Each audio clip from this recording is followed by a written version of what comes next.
Okay, welcome. My name is Simon Dybbroe Møller. For this last Why Words Now of 2025, fuck foods. McLEAN-FERRIS. Why Words Now. That is Jason Dutch and his students whispering that. For this last Why Words Now of 2025, Fuck Food Club chef Iben Thorn and her sculpture school sous chefs have prepared mapo tofu and drinks, so please stay around for that after the talk. Tonight marks the return of a Why Words Now regular. For this Why Words Now Christmas special, Laura McLEAN-FERRIS has flown in from Paris to deliver a text written for babies, snowmen, celebrities and strangers. It is the season for winged words which pass from man to man. This is Why Words Now, Laura McLEAN-FERRIS.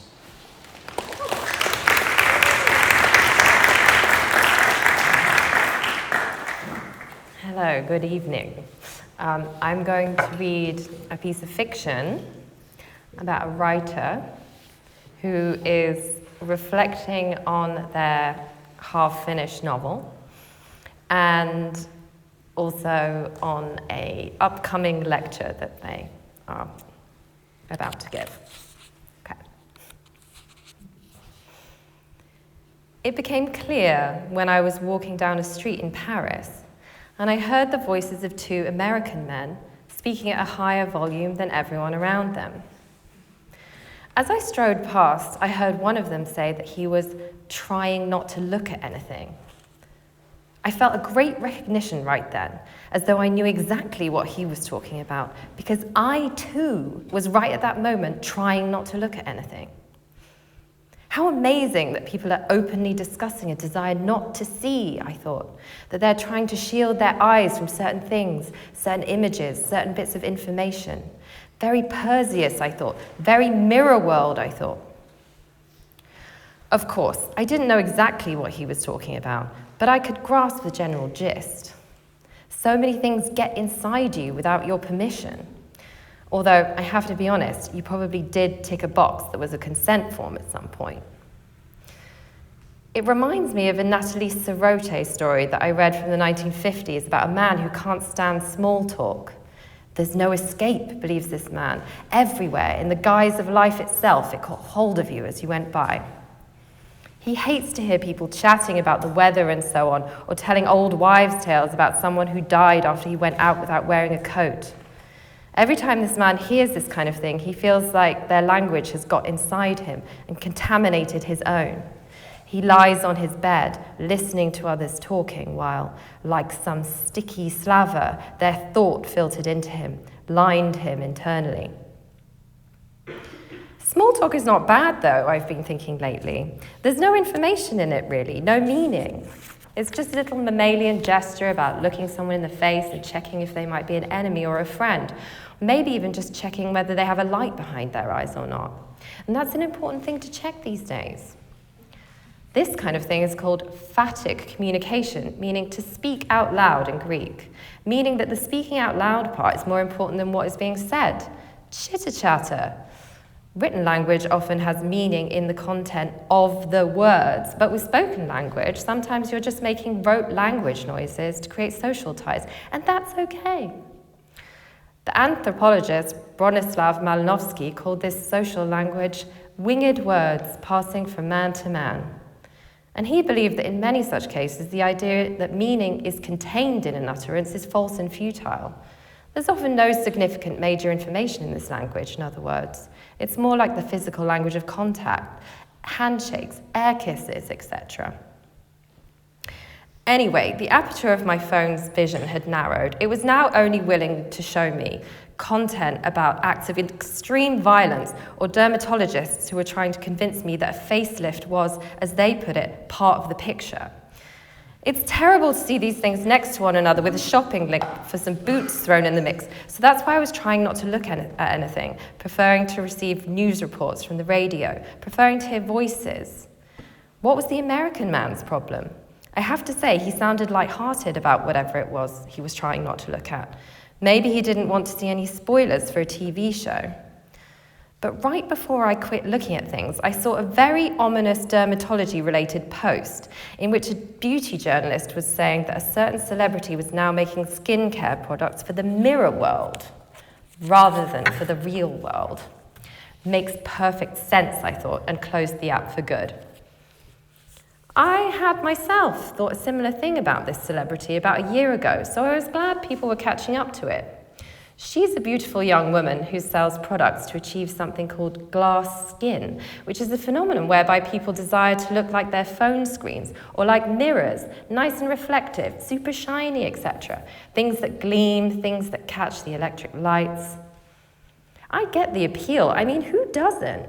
The other day, I was looking at one of Brancusi's photographs of one of his own bird in space sculptures, and the gleam coming off that reflected mirrored surface where the light was hitting it, I mean, wow. Who doesn't want to give off a sheen that powerful? Man Ray saw the same photograph and said that the bird had an aurora. So it's not as if I can't see the power of sheen, the power of that glamour. But it did seem to be a problem that phones were telling people that they should want to look more like their phones, and that they kept looking more and more like them. And now there were deep plane facelifts, teens in Sephora, skincare for toddlers, blah, blah, blah. Many such calamities as these, which amount to fears of true frailty, fears of any time passing at all, fears about having veins rather than circuits, fears about having skin rather than a hard, shiny shell. But it's worse than this, isn't it? Some people believe that this is part of the death cult of the West, terrified of its own decline, therefore terrified of any sort of image of decline. And I think that they are most likely correct. Anyway, with evil logic like this at play, it became clear that I had to make better contact with the real world rather than the mirror one. So as I kept walking, I started making notes about concrete things en route. For example, right there in the street was a large oblong fish tank, roughly 1/4 full. It had a fun kind of tropical fish wallpaper lining on one side of it, which could have been for the benefit of the fish, although I suspect not. The part of the road it was sat in, next to the curb, was flooded, and water was rushing past the fish tank on all sides. Moments later, outside the library, I saw a gigantic lake of freshly poured concrete on the sidewalk, which was delightful. It was still very watery, still liquid in places, but had dried to a nice puttyish texture in others that was just ripe for some major disturbance. The very idea of plodding through it, making big impressions with shoes, was fantastic. Very childish, very pure, very real. Good examples of concrete things. Although, now I come to think of it, I wonder whether some sort of psychic literalness gave me a heightened awareness of actual concrete. I walked into the library. While all this had been happening, it had become clear that something was off with the book that I was writing. The year before, I'd spent 6 months on a writing residency in a small castle, where I wrote about life with my baby daughter. I'd written thousands of words about it in a file, but there was a lot of writing in there that I didn't like anymore because it was either too melancholic or too sweet or too downtrodden sounding. I will say that what is in there is a really strange temperature. It's sort of lukewarm, and it has an unusual shape. I would say it's like a spiral or a circle, and it's very difficult to go back in there. It's mushy. Even so, I have to say that a lot of what is in there is true. For example, it's true that I pushed the baby stroller around this little Bavarian village every day where the castle was, where everywhere there are perfectly pruned roses and pet chickens and wire fences. And it's true that every day while I was doing this, I gave myself a really hard time for wasting so much of my life up until that moment. That's because my life was flashing before my eyes, just like it's supposed to in a near-death experience, but just really, really slowly in episodes while I was pushing a baby up a hill. I felt furious with earlier incarnations of myself, quite often furious at the way that I'd fallen into what I might call gender traps. But also, maybe most importantly, I was very much in the mood to write, and that was something that I couldn't do on these walks because I had to push the stroller up the hill and point enthusiastically at the chickens. So I was jealous of my previous self for being able to squander so much time when she could have been writing. It's also true, writing during a lot of these episodes, even when I couldn't actually get things down. I remember a very funny episode when I was scrubbing baby porridge from a table in the castle, and I was thinking to myself, I'm writing now, ha ha. It was just like that. It wasn't a real laugh, it was a ha ha. But as I said, it had become clear that there was something not right with the writing in this file, and I wanted to figure out why that was. It's not as if I'm the first to encounter this issue. I'd made some audio recordings at the castle, and so I listened to them for clues. I heard myself as I narrated what the baby was doing, and I heard her experimenting with bilabial and dental plosives like P and B and T. It became clear almost immediately what the problem was. I could hear it in my voice on the recording, which was treacly and solicitous. The problem was that the presence of the baby was so powerful that she made every exchange almost a private one. And so I couldn't transmute anything that passed between us into something fit for an outside audience. She had a warping effect on my voice, tone, everything. She bent the light towards her. I wrote about noticing a crystal on the windowsill that was throwing rainbows all over the room, and I didn't even make the connection, if you can believe it. It's there in the file where it says the baby redistributes meaning, that she redistributes the senses like a kind of lens. It's quite sci-fi. The world warps around her. There are nicer ways of saying that.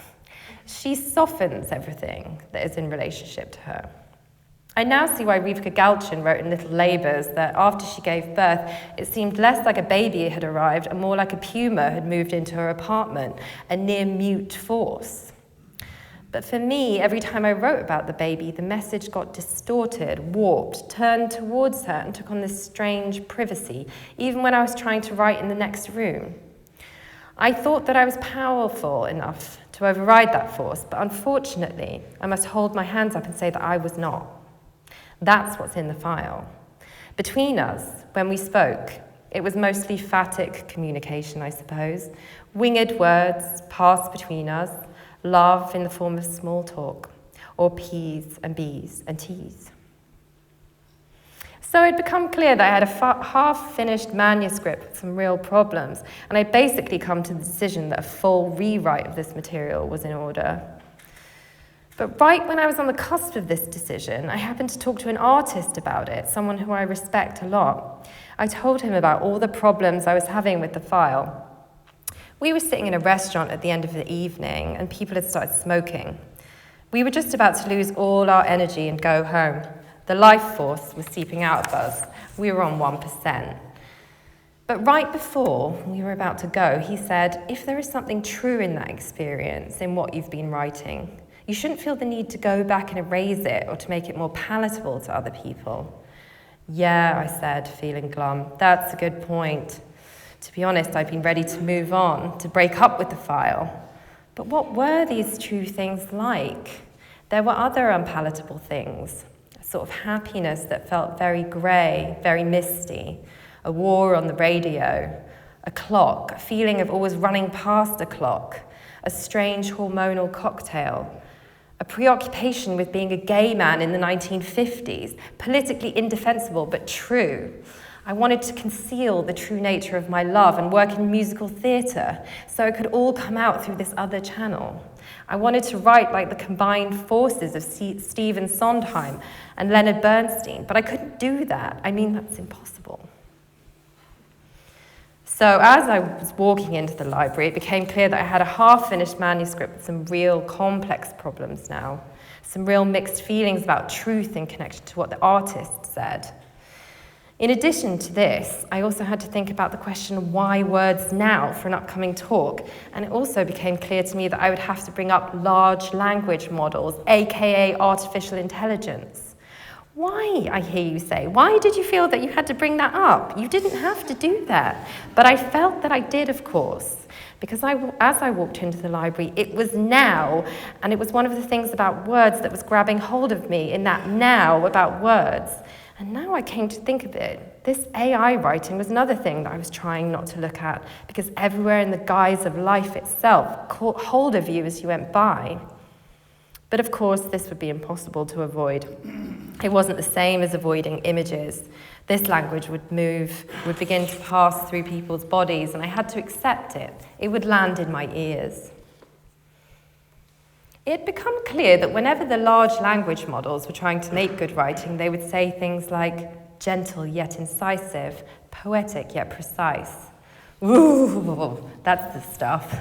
Chills you to the bone.